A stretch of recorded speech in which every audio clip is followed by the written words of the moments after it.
നമസ്കാരം. MSU ടോക്സിലേക്ക് ഏവർക്കും സ്വാഗതം. അപ്പോൾ നമ്മൾ കഴിഞ്ഞ ക്ലാസ്സിൽ ചർച്ച ചെയ്തിട്ടുള്ളത് സാമൂഹിക പരിഷ്കരണങ്ങൾ എങ്ങനെയാണ് ഇവിടെ ഒരു നവോത്ഥാന പ്രസ്ഥാനം കൊണ്ടുവരുന്നത്, എങ്ങനെയാണ് ഇവിടെ കേരളത്തിൽ നവോത്ഥാന പ്രസ്ഥാനങ്ങളുടെ ഉടലെടുത്തത് എന്നതിനെക്കുറിച്ചായിരുന്നു ചർച്ച ചെയ്തത്. ഇന്ന് അതിൻ്റെ ബാക്കി പോഷാണ് എടുക്കാൻ പോകുന്നത്. അപ്പോൾ കഴിഞ്ഞ ക്ലാസ്സുകൾ കേൾക്കാത്തവരാണെങ്കിൽ നിർബന്ധമായും ആ ക്ലാസ്സുകൾ കേൾക്കുക. അതിൻ്റെ ലിങ്ക് നമ്മുടെ ഡിസ്ക്രിപ്ഷൻ ബോക്സിൽ കൊടുക്കുന്നുണ്ട്.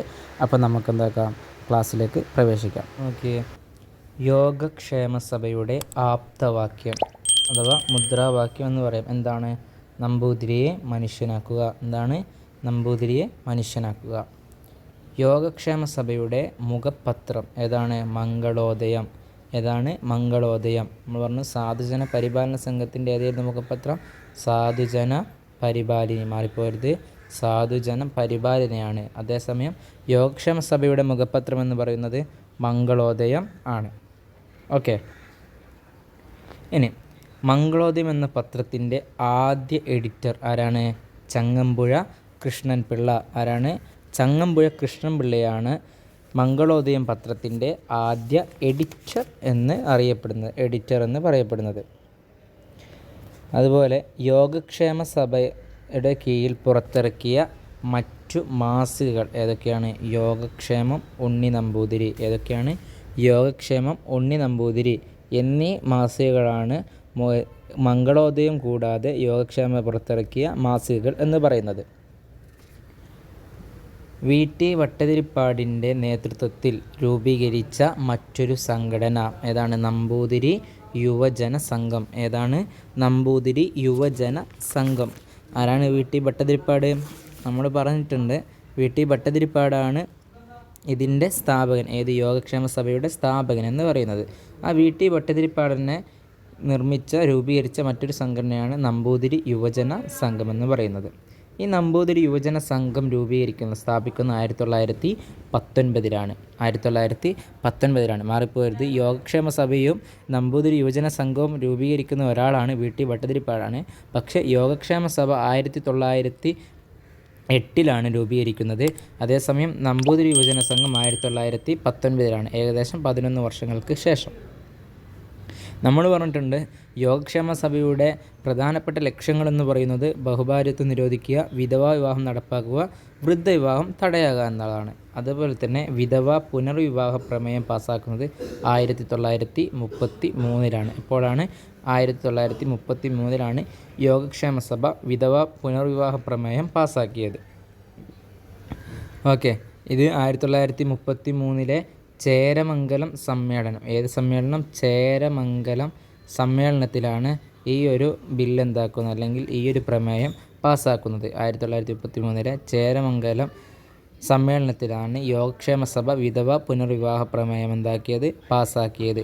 ഓക്കെ, മാറിപ്പോയത് ഓർത്തു വെക്കണം.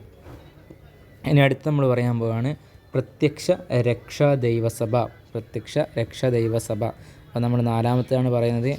നമ്മൾ 1-ാമത്തെ പറഞ്ഞു സമത്വ സമാജം എന്ന് പറഞ്ഞു, അത് വൈകുണ്ഠസ്വാമികളാണ് സ്ഥാപിക്കുന്നത്. 2-ാമത്തെ നമ്മൾ പറഞ്ഞു സാധുജന പരിപാലന സംഘം, അത് രൂപീകരിച്ചതാരാണ്? അത് അയ്യങ്കാളിയാണ് രൂപീകരിക്കുന്നത്. 3-ാമത് നമ്മൾ പറഞ്ഞു യോഗക്ഷേമ സഭ, VT ഭട്ടതിരിപ്പാട് രൂപീകരിച്ച യോഗക്ഷേമ സഭയെക്കുറിച്ച് പറഞ്ഞു. 4-ാമത്തെ നമ്മൾ പറയുകയാണ് പ്രത്യക്ഷ രക്ഷ ദൈവസഭ.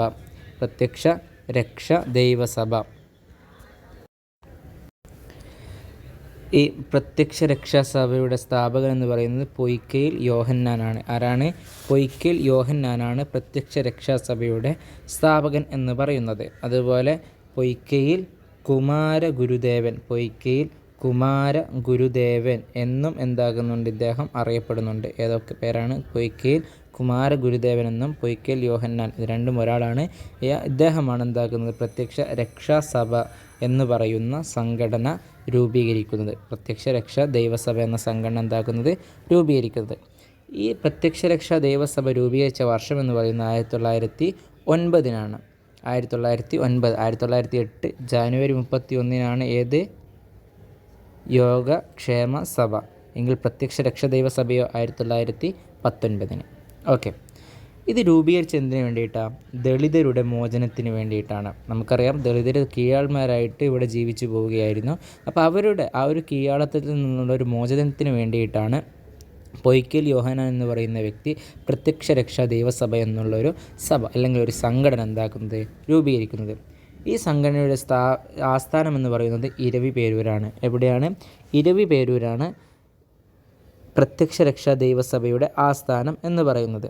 നമ്മൾ പറഞ്ഞു യോഗക്ഷേമ സഭയുടെ ആലുവയിലാണെങ്കിൽ പ്രത്യക്ഷ രക്ഷാ ദൈവസഭയുടെ ഏതാണ്? ഇരവിപേരൂരാണ്. ഓക്കെ, അങ്ങനെ ഇതിൻ്റെ ഉപ ആസ്ഥാനങ്ങളാണ് ഏതൊക്കെ? അമരക്കുന്നും അതുപോലെ ഉദിയൻ കുളങ്ങരയും. ഏതൊക്കെ? അമരക്കുന്ന്, ഉദിയൻ കുളങ്ങര ഇതിൻ്റെ ഉപ ആസ്ഥാനങ്ങളാണ്. മെയിൻ ആസ്ഥാനം എവിടെയാണ്? ഇരവിപേരൂർ. പത്തനംതിട്ടയിലെ ഇരവിപേരൂരാണ് ഇതിൻ്റെ മെയിൻ ആസ്ഥാനം. ഇതിൻ്റെ ഉപ ആസ്ഥാനങ്ങളാണ് അമരക്കുന്നും ഉദയൻ കുളങ്ങരയും. ഓക്കെ, ഇതിൻ്റെ മുഖപത്രം ഏതാണ്? ആദിയാർ ദീപം. ഏതാണ്? ആദിയാർ ദീപം. അപ്പോൾ നമ്മൾ യോഗക്ഷേമ സഭയുടെ മുഖപത്രം നമ്മൾ പറഞ്ഞു മംഗളോദയം. സാധുജന പരിപാലന സംഘത്തിൻ്റെ നമ്മൾ പറഞ്ഞു സാധുജന പരിപാലന എന്ന് പറഞ്ഞു. പ്രത്യക്ഷ രക്ഷ ദേവസഭയുടെ നമ്മൾ പറഞ്ഞു ഏതാണ്? ആദിയാർ ദീപം. ഈ പത്രം സ്ഥാപിച്ച ശേഷമാണ് പൊയ്ക്കയിൽ യോഹന്നാൻ എന്ന് പറയുന്ന വ്യക്തിക്ക് പൊയ്ക്കയിൽ കുമാരഗുരുദേവൻ എന്നും പൊയ്ക്കയിൽ അപ്പച്ചൻ എന്നും എന്താക്കിയിട്ടുണ്ട്? പേര് അറിയപ്പെട്ടിട്ടുണ്ട്. എന്തൊക്കെ? പൊയ്ക്കയിൽ കുമാരദേവൻ എന്നും പൊയ്ക്കയിൽ അപ്പച്ചൻ എന്നും അറിയപ്പെടാൻ തുടങ്ങിയത് ആദിയാർ ദീപം എന്ന ഈ ഒരു മുഖപത്രം രൂപീകരിച്ച ഈ ഒരു മുഖപത്രം കൊണ്ടുവന്നതിന് ശേഷമാണ്. ഓക്കെ, അടുത്ത് നമ്മൾ ചർച്ച ചെയ്യാൻ പോകുന്നത് SNDP. ഏതാണ്? SNDP അഞ്ചാമത്തെ നവോത്ഥാന പ്രസ്ഥാനമാണ് SNDP എന്ന് പറയുന്നത്. SNDP എന്ന് പറഞ്ഞാൽ ശ്രീനാരായണ ഗുരു ധർമ്മ പരിപാലന യോഗം. എന്താണ്? ശ്രീനാരായണ ഗുരു ധർമ്മ പരിപാലന യോഗം എന്നുള്ളതാണ് ഏത്? SNDP എന്ന് പറയുന്നത്. ഈ SNDPക്ക് രൂപം കൊടുക്കുന്നത് 1903 മെയ് 15-നാണ്. എപ്പോഴാണ്? 1903 മെയ് 15. SNDPയുടെ അഥവാ ശ്രീനാരായണ ഗുരു ധർമ്മ പരിപാലന യോഗത്തിൻ്റെ ആസ്ഥാനം എന്ന് പറയുന്നത് എവിടെയാണ്? കൊല്ലത്താണ്. എവിടെയാണ്? കൊല്ലത്ത്. SNDPയുടെ മുൻഗാമി എന്നറിയപ്പെടുന്നത് വാവുട്ടി യോഗമാണ്. വാവുട്ടി യോഗം അഥവാ വാവുട്ടി യോഗം കണ്ടിട്ടാണ് SNDP എന്താക്കുന്നത്? രൂപീകരിക്കുന്നതെന്ന് പറയും. അല്ലെങ്കിൽ വാവുട്ടി യോഗത്തിനെ പിൻപറ്റിയിട്ടാണ് SNDP എന്നുള്ളൊരു സംഘടനയ്ക്ക് രൂപം കൊടുത്തത് എന്ന് നമുക്ക് എന്താക്കാം? അതിൻ്റെ ഒരു പിൻതലമുറ എന്ന് വേണമെങ്കിലും SNDP വാവുട്ടി യോഗത്തിൻ്റെ പിൻതലമുറയാണ് SNDP എന്ന് നമുക്ക് എന്താക്കാം? പറയാൻ പറ്റുന്നതാണ്.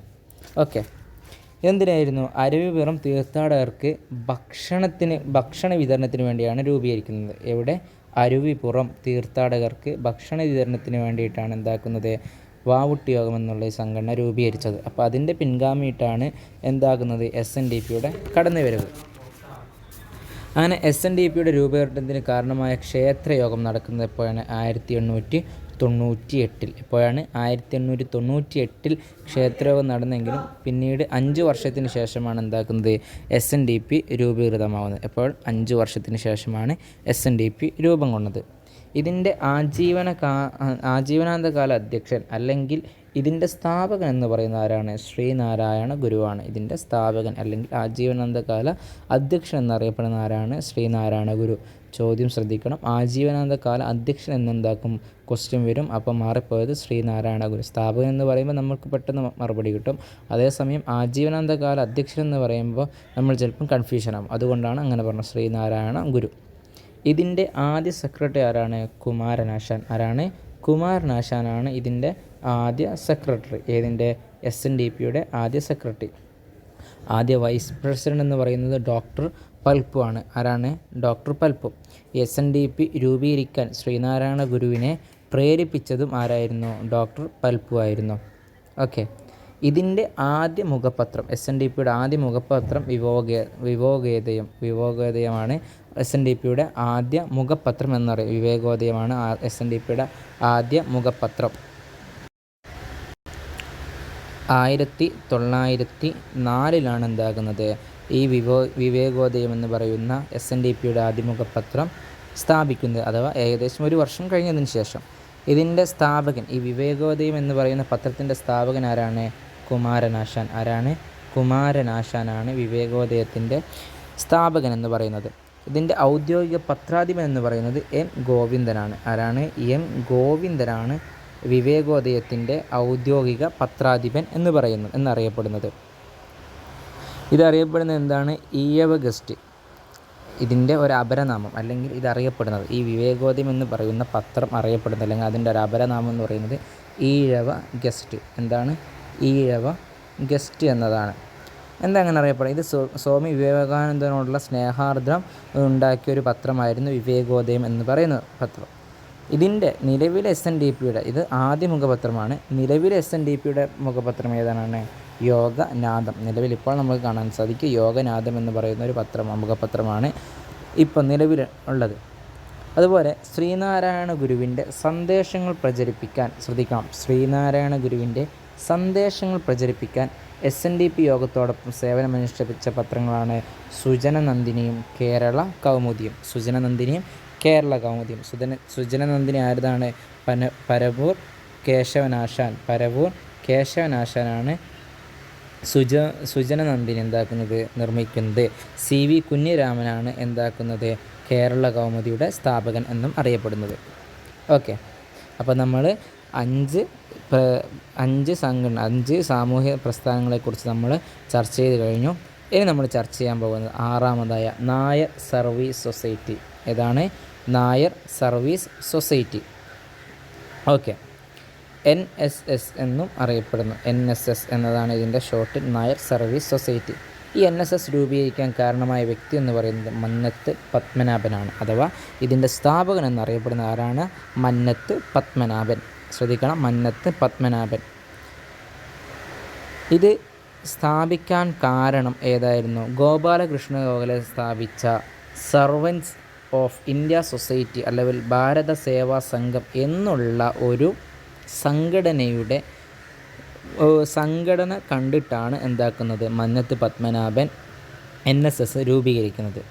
ഈ സർവൻസ് ഓഫ് ഇന്ത്യ സൊസൈറ്റി നിർമ്മിക്കുന്ന 1905 1905. ഇതേ മാതൃകയിലാണ് എന്താക്കുന്നത്? NSSഉം മന്നത്ത് പത്മനാഭൻ രൂപീകരിക്കുന്നത്. ഈ NSS രൂപം കൊണ്ടതെന്ന് പറയുന്നത് 1914 ഒക്ടോബർ 30. 1914 ഒക്ടോബർ 30-നാണ് 1905 രൂപീകരിച്ച സർവൻസ് ഓഫ് ഇന്ത്യ സൊസൈറ്റിയുടെ മാതൃകയിൽ 1914 ഒക്ടോബർ 30 മന്നത്ത് പത്മനാഭൻ രൂപീകരിക്കുന്നതാണ് NSS അഥവാ നായർ സർവീസ് സൊസൈറ്റി എന്ന് പറയുന്നത്. ഇതെന്തിനു വേണ്ടിയായിരുന്നു? നായർ സമുദായത്തിൻ്റെ ഉന്നമനത്തിന് വേണ്ടിയായിരുന്നു എന്താക്കുന്നത്? NSS രൂപം കൊണ്ടത്. നായർ സമുദായത്തിൻ്റെ ഉന്നമനത്തിന് വേണ്ടിയിട്ടാണ് NSS രൂപം കൊണ്ടത്. NSSൻ്റെ ആസ്ഥാനം എന്ന് പറയുന്നത് ചങ്ങനാശ്ശേരിയിലെ പെരുന്ന എന്ന് പറയുന്ന സ്ഥലമാണ് NSSൻ്റെ ആസ്ഥാനം. NSSൻ്റെ ആദ്യ പേര് നായർ ഭൃത്യജന സംഘം എന്നതായിരുന്നു. നായർ ഭൃത്യജന സംഘം. കപ്പന കണ്ണൻ എന്ന വ്യക്തിയാണ് നായർ ഭൃത്യജന സംഘം എന്ന പേര് നിർദ്ദേശിച്ചത്. എപ്പോൾ? 1914 ഒക്ടോബർ 30. പിന്നീട് 1915 July 11 NSS Nair Service society എന്നുള്ള പേരിലേക്ക് എന്താക്കുകയാണ്? മാറ്റുകയായിരുന്നു. ഈ പേര് നിർദ്ദേശിച്ചത് K. പരമപിള്ളയാണ്. ആരാണ്? K. പരമപിള്ളയുടെ നിർദ്ദേശപ്രകാരം നായർ സർവീസ് സൊസൈറ്റി എന്ന പേര് 1915 ജൂലൈ 11 എന്താക്കുകയായിരുന്നു? രൂപം കൊടുക്കുകയായിരുന്നു ചെയ്തത്. ഈ NSSൻ്റെ അഥവാ നായർ സർവീസ് സൊസൈറ്റിയുടെ ആദ്യ പ്രസിഡൻ്റ് എന്ന് അറിയപ്പെടുന്നത് ആരാണ്? കേരള ഗാന്ധി എന്നറിയപ്പെടുന്ന K. കേളപ്പനാണ് ആദ്യ പ്രസിഡൻറ്റ്. ഇതിൻ്റെ ആദ്യ സെക്രട്ടറി എന്ന് പറയുന്നത് മന്നത്ത് പത്മനാഭനാണ്. ആരാണ്? മന്നത്ത് പത്മനാഭൻ. ഇതിൻ്റെ മുഖപത്രം ഏതാണ്? സർവീസ്. ഏതാണ്? സർവീസ്. ഇത് കുറുകച്ചാലിലായിരുന്നു ഇതിൻ്റെ ആസ്ഥാനം. എവിടെയായിരുന്നു? കുറുകച്ചാലിലായിരുന്നു ഇതിൻ്റെ ഈ ഒരു മുഖപത്രത്തിൻ്റെ ആസ്ഥാനം എന്ന് പറയുന്നത്. സർവീസ് എന്ന് പറയുന്ന മുഖപത്രത്തിൻ്റെ ആസ്ഥാനം. അപ്പോൾ നമ്മൾ പറഞ്ഞ സാധുജന പരിപാലന യോഗത്തിൻ്റെ ഏതായിരുന്നു? സാധുജന പരിപാലിനി. യോഗക്ഷേമ സഭയുടെ മംഗളോദയം. അതുപോലെ തന്നെ നമ്മൾ പറഞ്ഞു പ്രത്യക്ഷ ദൈവസഭ, അതിൻ്റെ മുഖപത്രം ഏതായിരുന്നു? ആദിയ ദീപം. SNDPയുടെ മുഖപത്രം ഏതായിരുന്നു? നമ്മൾ പറഞ്ഞു തുടക്കത്തിൽ വിവേകോദയമാണെങ്കിൽ നിലവിലിപ്പോൾ ഉള്ളത് ഏതായിരുന്നു? യോഗനാഥം എന്നതാണ്. അതുപോലെ തന്നെ നായർ സർവീസ് സൊസൈറ്റിയുടെ മുഖപത്രമാണ് ഏത്? സർവീസ് എന്നുള്ളത്. ഓക്കെ, NSS അഥവാ നായർ സർവീസ് സൊസൈറ്റിയുടെ ആദ്യ സ്കൂൾ എവിടെയായിരുന്നു? കുറുകച്ചാലിലായിരുന്നു. ഇതിൻ്റെ HM അഥവാ ഹെഡ് മിസ്ട്രസ് എന്ന് പറയുന്നത് ആരായിരുന്നു? K. കേളപ്പൻ. ഹെഡ് മാഷ് എന്ന് പറയുന്നത് K. കേളപ്പനാണ് ഇതിൻ്റെ ഹെഡ് മാഷ് എന്ന് പറയുന്നത്, ആദ്യത്തെ ഹെഡ് മാഷ്. NSSൻ്റെ ആദ്യ കോളേജ് എവിടെയാണ്? Changanassery NSS Hindu college. അവിടെ ചങ്ങനാശ്ശേരി NSS ഹിന്ദു കോളേജ് എന്നതാണ് നായർ സർവീസ് സൊസൈറ്റിയുടെ ആദ്യ കോളേജ് എന്ന് പറയുന്നത്. ഇത് നിർമ്മിക്കുന്നത് 1947 എന്ന് പറയുന്നത് നമ്മൾക്ക് സ്വാതന്ത്ര്യം ലഭിച്ച വർഷം. ആ വർഷത്തിലാണ് കേരളത്തിൽ ചങ്ങനാശ്ശേരിയിലെ Nair Service Society Hindu College എന്ന് പറയുന്ന കോളേജ് നിർമ്മിക്കുന്നത്. ഇതിൻ്റെ ആദ്യ പ്രിൻസിപ്പൽ എന്ന് പറയുന്നത് ആരാണ്? TK നാരായണ അയ്യർ. ആരാണ്? TK നാരായണ അയ്യർ എന്ന വ്യക്തിയാണ് NSS ഹിന്ദു കോളേജിൻ്റെ ആദ്യ പ്രിൻസിപ്പൽ എന്ന് പറയുന്നത്. അതുപോലെ NSSൻ്റെ ആദ്യ കരയോഗം നടക്കുന്നത് എവിടെയാണ്? തട്ടയിൽ വെച്ചാണ്. കരയോഗം എന്ന് വെച്ചാൽ ഒരു ആദ്യ മീറ്റിംഗ് നടക്കുന്നത് തട്ടയിൽ വെച്ചാണ്. NSSൻ്റെ ആദ്യ ആശുപത്രി എവിടെയാണ്? അത് പന്തളത്താണ്. എവിടെയാണ്? പന്തളത്ത്. ഈ NSS നായർ സർവീസ് സൊസൈറ്റിയുടെ മറ്റു പേരുകളായിരുന്നു മലയാളി സഭ. ഒന്ന് മലയാളി സഭ, കേരളീയ നായർ സംഘടന, കേരളീയ നായർ സംഘടന, അതുപോലെ കേരളീയ നായർ സമാജം. ഏതൊക്കെയാണ്? മലയാളി സഭ, കേരളീയ നായർ സംഘടന, കേരളീയ നായർ സമാജം. പേരുകൾ ഓർത്ത് വെക്കണം. മലയാളി സഭ, കേരളീയ നായർ സംഘടന, കേരളീയ നായർ സമാജം. ഈ 3 പേരുകളും ഏതിൻ്റെ പേരാണ്? അത് NSS നായർ സർവീസ് സൊസൈറ്റിയുടെ മറ്റു പേരുകളാണ്. ഈ കേരളീയ നായർ സമാജം രൂപീകരിച്ചതാരാണ്? C. കൃഷ്ണപിള്ളയാണ്. ആരാണ്? C. കൃഷ്ണപിള്ള. സമസ്ത കേരള നായർ സമ്മേളനം നടക്കുന്നത് എപ്പോഴാണ്? 1916. ഇതെപ്പോഴാണ് രൂപം കൊണ്ടത്? 1914 മെയ്യിൽ. 1915 ജൂലൈ 11 നായർ സർവീസ് സൊസൈറ്റി എന്ന പേര് മാറ്റി 1916 NSSൻ്റെ കീഴിൽ തന്നെ സമസ്ത കേരള നായർ സമ്മേളനം നടക്കുകയും ചെയ്തു. ഇന്ത്യൻ കമ്പനീസ് ആക്ട് പ്രകാരം NSS രജിസ്റ്റർ ചെയ്യുന്നത് 1925. എപ്പോഴാണ്? 1925. അതുപോലെ NSSൻ്റെ നേതൃത്വത്തിൽ രൂപം നൽകിയ രാഷ്ട്രീയ പാർട്ടിയാണ് ഏത്? National democratic party. ഓർക്കണം, NSSൻ്റെ നേതൃത്വത്തിൽ രൂപം നൽകിയ രാഷ്ട്രീയ പാർട്ടിയാണ് നാഷണൽ ഡെമോക്രാറ്റിക് പാർട്ടി. അതുപോലെ ഡെമോക്രാറ്റിക് കോൺഗ്രസ് പാർട്ടിയുമുണ്ട്. അതാരാണ് ഉണ്ടാക്കിയത്? മന്നത്ത് പത്മനാഭനും ആർ ശങ്കരനും കൂടി രൂപം കൊടുത്തതാണ് ഡെമോക്രാറ്റിക് കോൺഗ്രസ് പാർട്ടി. അപ്പോൾ നമുക്ക് സംശയം വരും, മന്നത്ത് പത്മനാഭൻ എന്ന് പറയുന്നത് ആരായിരുന്നു? നമുക്കറിയാം, നായർ സർവീസ് സൊസൈറ്റിയുടെ സ്ഥാപകനാണ്. അദ്ദേഹം രൂപം നൽകിയ പാർട്ടി എന്ന് പറയുമ്പോൾ ഡെമോക്രാറ്റിക് കോൺഗ്രസ് പാർട്ടി ആണല്ലോ. അപ്പോൾ അതാണോ NSSൻ്റെ പാർട്ടി എന്ന് നമ്മൾ മാറി ചിന്തിച്ചു പോകും. അല്ല, നാഷണൽ ഡെമോക്രാറ്റിക് പാർട്ടിയാണ് NSSൻ്റെ പാർട്ടി, രാഷ്ട്രീയ പാർട്ടി എന്ന് പറയുന്നത്.